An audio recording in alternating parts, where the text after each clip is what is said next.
Gabriel Garcia Marcus அப்படின்றவரோட கடைசி புத்தகம், தன் வாழ்நாளில் அவர் கடைசியாக எழுதின புத்தகம் தான் இந்த அன்டில் ஆகஸ்ட் அப்படின்ற இந்த புத்தகம். இந்த புத்தகம் மிக முக்கியமான ஒரு புத்தகம் அப்படின்னு எனக்கு தோணுது. ஏன்னா அவரோட இறப்பிற்கு முன்னாடி வெளிவந்த புத்தகங்களை விட இந்த புத்தகத்தில் வந்துட்டு ரொம்பவே உண்மைக்கு நெருக்கமாக மனித உணர்வுகளை வந்துட்டு ரொம்ப நுட்பமாக கையாண்டிருப்பார். அவரோட மற்ற புத்தகங்களில் மேஜிக்கல் ரியலிசமாக இருக்கட்டும், இதே மாதிரி மனித நுண்ணுணர்வுகளை பதிவு செய்கிறதா இருக்கட்டும், இது எல்லாமே இருக்கும். ஆனாலும் இந்த புத்தகம் ரொம்பவே ஸ்பெஷலாக இருக்குது. இதில் பேசப்படுற ரொம்ப முக்கியமான விஷயம் அப்படின்றது நம்ம யாரு, நம்மளோட உணர்வு என்ன அப்படின்றத நம்ம கண்டுபிடிக்கிறது அப்படின்றது தான் இந்த புத்தகத்தோட ஒரு மெயின் தீம் அப்படின்னு நம்ம எடுத்துக்கலாம். இந்த புத்தகத்தோட கதை அப்படின்றது ஆனா மேக்தலினா பெக் அப்படின்ற ஒரு பெண்ணை சுற்றி தான் நகருது. அந்த பெண் அவங்களோட 45 வயதுக்கு மேலே இருக்காங்க. ரொம்ப சாதாரணமான ஒரு பெண், மனிதனோட அத்தனை நிறை குறைகளையும் உள்ளடக்கிய ஒரு பெண், ரொம்ப சாதாரணமான பெண். அந்த பெண் அவங்க வாழ்க்கையில தன்னோட 45 வயசுக்கு மேலே இத்தனை வருஷ வாழ்க்கையில நான் என்ன அனுபவிச்சிருக்கேன், நான் யாரு அப்படின்றத இந்த புத்தகம் மூலமா சொல்ற மாதிரி தான் நமக்கு தோணும். நிஜமாவே அப்படி ஒரு பெண் இருக்காங்க அப்படின்னு சொல்லி நம்மளை நம்பவே வச்சிருவாரு. அந்த அளவுக்கு இந்த புத்தகத்துல அவர் எழுதியிருப்பாரு. இதுல இந்த அனா அப்படின்ற அந்த பெண் அவங்க அம்மாவோட நினைவு நாளுக்கு அந்த அம்மாவை புதைச்ச ஒரு ஐலண்டுக்கு டிராவல் பண்ணுவாங்க எல்லா வருஷமும் ஆகஸ்ட் மாதம். அந்த ஆகஸ்ட் மாதம் அப்படின்றது அவங்க அம்மாவோட நினைவு கூறலாம் மட்டும் இல்லாமல் அந்த அம்மாவை பார்க்க போகிற அந்த ஒரு நாள் அப்படின்றது தன்னையே கண்டடைகிற ஒரு நாளாக ஆனா புரிஞ்சுக்க ஆரம்பிக்கிறாங்க. அவங்க வாழ்க்கையில் அத்தனை ஆண்டு காலமாக அவங்க சந்திச்சிருந்த ஏமாற்றங்களையும் அழுத்தங்களையும், இல்லை இந்த சமூகத்தால் இப்படியெல்லாம் விஷயங்கள் எனக்குள்ள கட்டப்பட்டிருக்கு, இதையெல்லாம் விட்டு நான் வெளியே வரணும் அப்படின்ற ஒரு சிந்தனையும் இந்த ஆகஸ்ட் மாசத்துல இவங்க மேற்கொள்ற இந்த பயணம் இவங்களுக்கு கற்றுக் கொடுக்குது. அதுல இருந்து அவங்க என்ன பண்றாங்க, எல்லா வருஷமும் ஆகஸ்ட் மாதம் அவங்களோட அம்மாவோட கல்லறையை பார்க்க போகும்போது அங்க ஒரு நாள் ஸ்டே பண்றாங்க. அந்த ஸ்டேல யாருன்னே தெரியாத, ஊர் பேர் தெரியாத, அவங்களுக்கு முன்ன பின்ன பரிச்சயமே இல்லாத ஆண்களோட அவங்க ஒரு நைட் ஸ்பெண்ட் பண்றாங்க.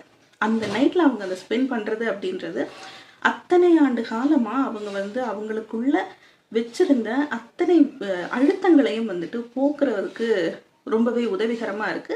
அவங்க முன்ன பின்ன யாருன்னே தெரியாது, அவங்க பேர் அட்ரஸ் எதுவுமே இவங்களுக்கு தெரியாது, கம்ப்ளீட்லி ஒரு ஸ்ட்ரேஞ்சரா இருப்பாங்க அந்த ஆண்கள். இது ஒரு முறை எதிர்ச்சியா நடக்கும். அதுக்கப்புறமா அதே விஷயம் இவங்களே முன்னிட்டு செய்ய ஆரம்பிப்பாங்க.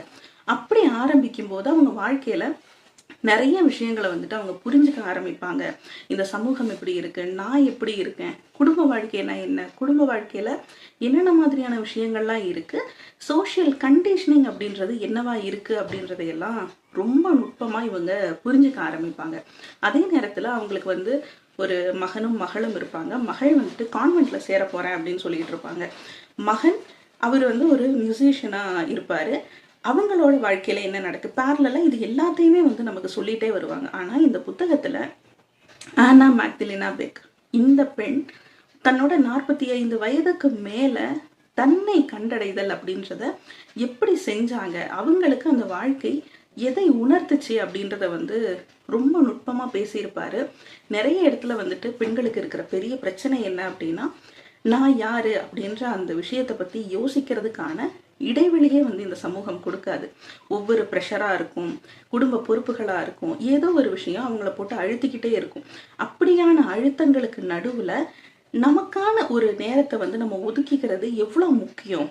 அப்படி நம்ம நேரத்தை ஒதுக்கும் போது நம்மை நாமே கண்டடைவதற்கான எவ்வளவு சாத்தியக்கூறுகள் இருக்கு அப்படின்றதையெல்லாம் யோசிக்க வச்சிருக்காரு. அதே மாதிரி இந்த புத்தகத்துல பேசப்பட்டிருக்கிற இன்னொரு விஷயம் என்ன அப்படின்னா, இந்த சோஷியல் கண்டிஷனிங் அப்படின்றது இங்க எதை இந்த சமூகம் ஒழுக்கம்னு சொல்லுது, எதை இந்த சமூகம் இதுதான் பண்ணணும், இதை பண்ணக்கூடாது அப்படின்னு சொல்லிட்டு ஒரு சட்டகத்துல போடுது. இந்த மாதிரி சட்டகங்களுக்குள்ள வாழ்றது மட்டும்தான் வாழ்க்கையா அப்படின்ற ஒரு பெரிய கேள்வியை நம்ம முன்னாடி எடுத்து வைக்கிறாங்க. அதே மாதிரி கடைசியில நம்ம எதிர்பார்க்காத ஒரு ட்விஸ்ட் இந்த புத்தகத்துல இருக்கும். நிஜமாவே அதை படிச்சுட்டு அப்படியே கொஞ்ச நேரம் பிளாங்க் அவுட் ஆயிடுச்சு. அதாவது சில புத்தகங்கள் படிக்கும்போது நமக்கு அந்த மாதிரி தான் இருக்கும். படித்து முடிச்சுட்டு அப்படியே வந்து கம்ப்ளீட்டாக நம்ம வந்து ஆஃப் ஆயிடுவோம். கம்ப்ளீட்டாக வந்து நம்ம வேற ஒரு ஜோனில் இருப்போம். இந்த ஜோன் அவுட் ஆகுதுன்னு சொல்லுவோம்ல, அந்த மாதிரியான எந்த சிந்தனையுமே நம்ம மனசுக்குள்ளே வராமல் ஒரு மௌனத்தை வந்து உணர வச்சுது. இந்த மௌனத்தை உணர்றது அப்படின்றது நிஜமாவே இந்த புத்தகம் படிக்கும் போதெல்லாம் நிறைய இடத்துல வந்து சிரிப்பு வருது. அதே மாதிரி நிறைய இடத்துல அச்சோ அப்படின்ற ஒரு விஷயம் தோணுது. அதே மாதிரி ஒரு பரபரப்பு.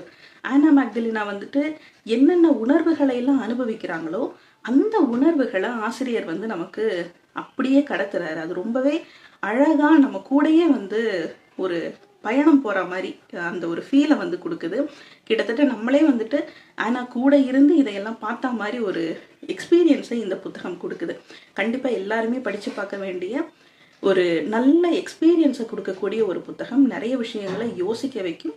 வாய்ப்பு இருக்கிறவங்க கண்டிப்பா படிச்சு பாருங்க. நன்றி.